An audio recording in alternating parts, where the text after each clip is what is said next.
Hi guys, my name is Abby and I am the creator of MCTD Aware and I'm an advocate for the illness mixed connective tissue disease. Today I thought I would make a video about what mixed connective tissue disease is and what MCTD Aware is about. Trying to explain what MCTD is very difficult because there are many different variations. There are many different views and opinions worldwide because we don't really know a lot about it. I've done a lot of research. I have literally spent probably the best part of 2 to 3 years researching it, and the information that I have found that is consistent is the one that I'm hoping to present to you today. So anything that you've heard before, hopefully you would have heard very similar to this. Please don't take what I say as any sort of a diagnosis or as though it is 100% concrete, because I'm not a scientist and I'm not a doctor. I'm only going by what I have spent and put the time into research that I've learned and that how I understand it. Mixed connective tissue disease is an autoimmune illness, and an autoimmune illness is literally where your body is confused and it attacks itself. So everyone has an immune system, and most people's immune systems will attack a foreign entity. So when you pick up the cold or the flu or whatever, right, any illness you can possibly think of that's so common and anyone can have, okay, and your immune system is like your little army inside of you that builds up its defenses and fights the illness off and makes you better. Your immune system with an autoimmune illness gets confused, and so it attacks healthy tissue inside of your body. So there are thousands of different types of autoimmune illnesses, and they can range from being fairly mild to being so severe that a person is disabled. But however they present or however they come across to different people, everyone experiences them differently, and one should never be judged on how minor or how severe it is. Mixed connective tissue disease is known as the overlap illness because it is not just one autoimmune illness. It is actually made up of several autoimmune illnesses. Now, the key thing with MCTD, which might be variously different to between people, is that not everyone will experience the same autoimmune illnesses. So MCTD is usually made up of 3 or more autoimmune illnesses, but not everyone will experience the same autoimmune illnesses. So this is very key, because that's what can make it very difficult to diagnose and very difficult to handle, because it makes everyone's experience with MCTD completely unique and completely different. However, there is a baseline, as with most things, where you can actually use it as a guideline, I guess. I've kind of nicknamed MCTD as the spider illness because I use a spider diagram to explain it, because there are so many different offshoots. There is MCTD in the middle in the red. All of these blue parts are other autoimmune illnesses that are symptoms of MCTD. Now, for example, rheumatism, which I'm sure is a common illness that most people have heard of. A person can suffer with rheumatism on its own. It used to be known as arthritis, as rheumatoid arthritis. It is not arthritis. It is now an autoimmune illness and has been reclassified as rheumatism. But as someone who has MCTD, they will suffer with that illness and obviously others, and then the symptoms of that illness. This is what makes it so complicated. Okay, so we'll start with rheumatism. Okay, so someone with MCTD will have rheumatism, okay, and then they will suffer with the symptoms of rheumatism. So the symptoms of the individual autoimmune illness are in the green.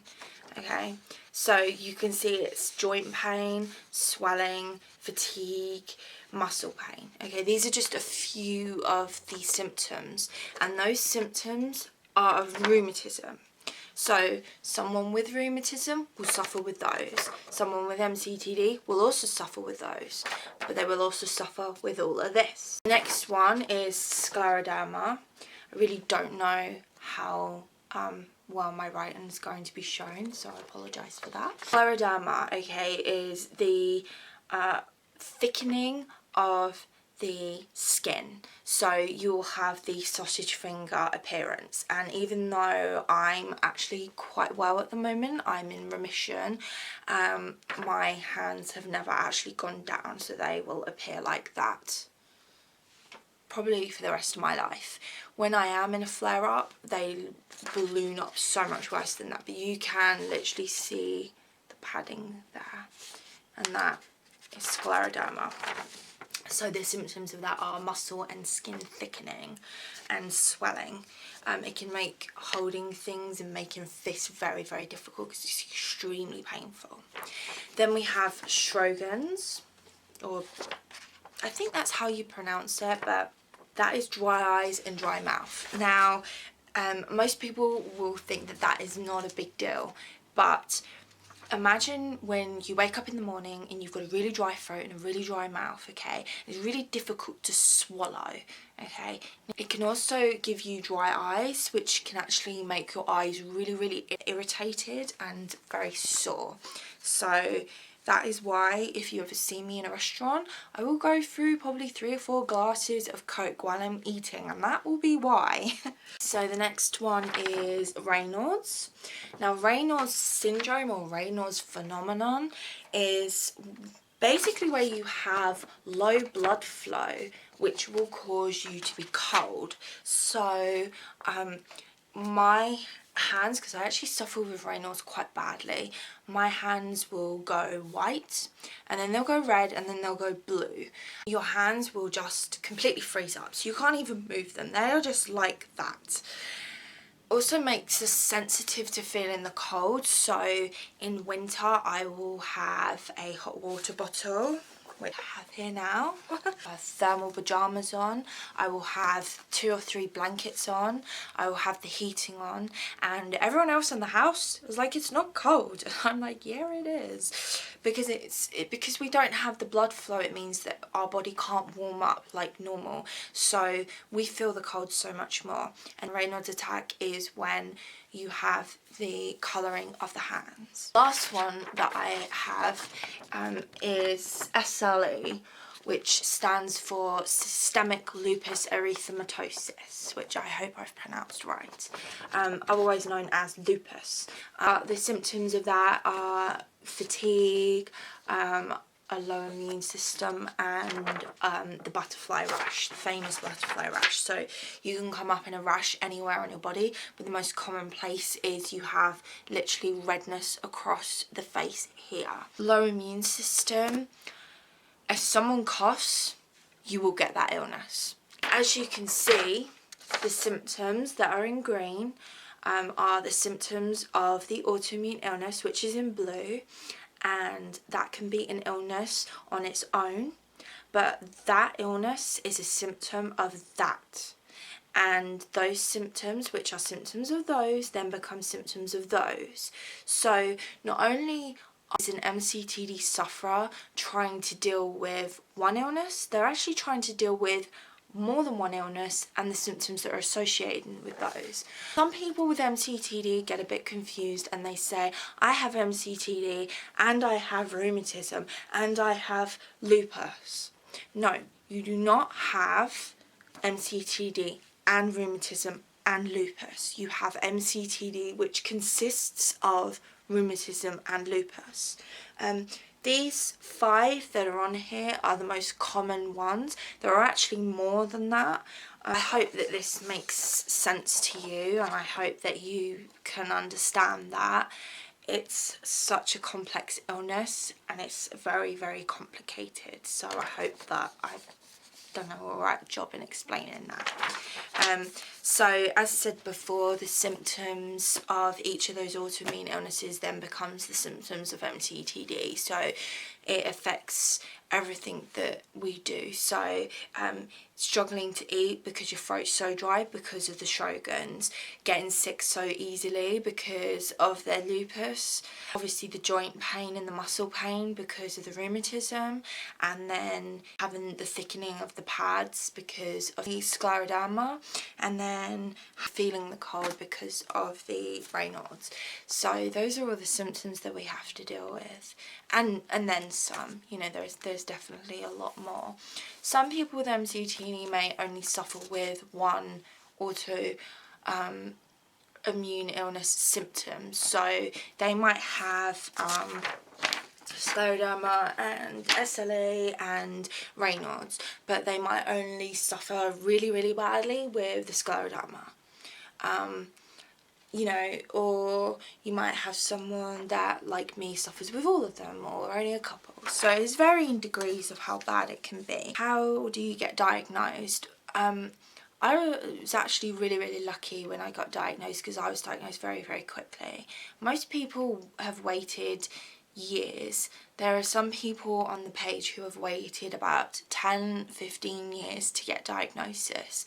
It's a fairly new illness that was discovered in the 70s and has only really now been taken a bit more seriously. It is shown in the body with an anti-ribonucleoprotein, or RNP, and it's shown up in the blood with an anti-U1 RNP.